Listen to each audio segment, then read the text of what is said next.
Oh, hi, I didn't see you there.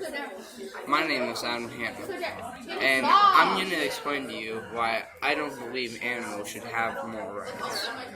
The reason is because if you abuse an animal, you'd get arrested either way. If you don't have a hunting license to hunt or a fishing license, you'd get arrested.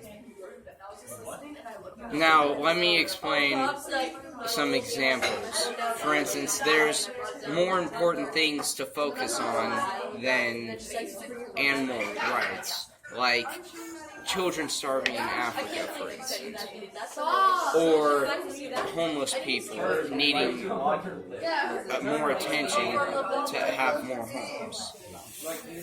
And another example is PETA sneaking in to medical labs and stealing animals, which is highly illegal.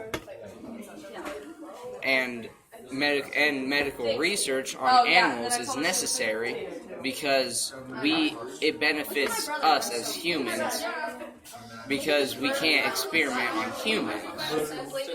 So that's me explaining why I don't think animals should have more rights. Who wants the